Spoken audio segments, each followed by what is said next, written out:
ओम नमः शिवाय. श्री सद्गुरू स्वामी समर्थ महाराजांची आजची ही दिव्य कथा तुम्ही नक्की ऐका. ही कथा ऐकल्यानंतर तुम्हाला स्वामींच्या दिव्य कृपेचा अनुभव येईल. स्वामी तुमच्या जीवनातील सर्व दुःख दूर करतील. स्वामी महाराजांची ही कथा ऐकल्यानंतर तुम्हाला जीवनामध्ये सर्व काही मिळणार आहे. तुमची आर्थिक समस्या सुटणार आहे. एका लहानशा गावात मोहन नावाचा तरुण राहत होता. बालपणापासूनच त्याला दोन्ही डोळ्यांनी दिसत नव्हते. घरची परिस्थितीही हालाकीची होती. मोहनची आई वडील दिवसभर शेतात राबून घर चालवत होते. मोहन हुशार होता, कष्टाळू होता, पण त्याला अपंगतेमुळे अनेक गोष्टींपासून वंचित राहावे लागत होते. मोहनची जी आई होती त्या मोहनच्या आईची स्वामी समर्थ महाराजांवर अपार श्रद्धा होती.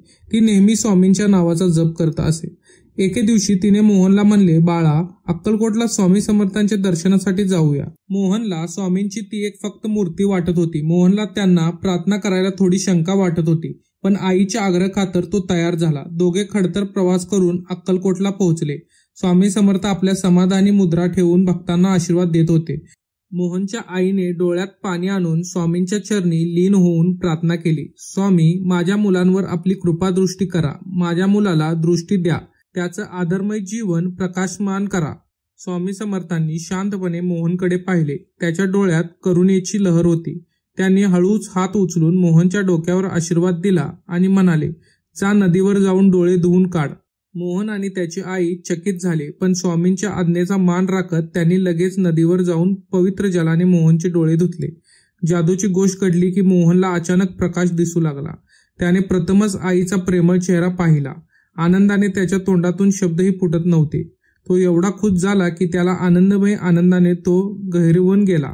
गावात परतल्यावर हा चमत्कार सगळीकडे पसरला. लोकांनी स्वामी समर्थ महाराजांच्या महतीचे गोडवे गायले. मोहनने आपल्या जीवनात यशस्वी विविध गोष्टी साध्य केल्या आणि स्वामी समर्थांचे नामस्मरण करत लोकांना श्रद्धेचा संदेश दिला. ही गोष्ट आपल्याला शिकवते की भक्ती आणि श्रद्धेने कोणत्याही अशक्य गोष्टी शक्य होतात. स्वामी समर्थांच्या कृपेने जीवनात अंधारही तेजस्वी प्रकाशात बदलतो. स्वामी समर्थ महाराजांची आजची ही दिव्य कथा ऐकल्यानंतर तुम्हाला स्वामींच्या दिव्य कृपेचा अनुभव आला असेल. मित्रांनो, ही कथा तुम्हाला आवडली असेलच. व्हिडिओ आवडला असेल तर एक लाईक आणि शेअर करा आणि पेजला फॉलो करा आणि चॅनलला सबस्क्राईब करायला विसरू नका. असेच नवनवीन व्हिडिओ पाहण्यासाठी आमच्या पेजला नक्की फॉलो करा. स्वामी तुमचे सर्व दुःख पीडा दूर केल्याशिवाय राहणार नाहीत आणि श्री स्वामी समर्थांचा जप करायला अजिबात विसरू नका. श्री स्वामी समर्थ, श्री स्वामी समर्थ, श्री स्वामी समर्थ, श्री स्वामी समर्थ, श्री स्वामी समर्थ. हा जप तुम्हाला करायचा आहे. हा जप तुम्ही कितीही वेळा दिवसातून करू शकता. श्री स्वामी समर्थ मित्रांनो.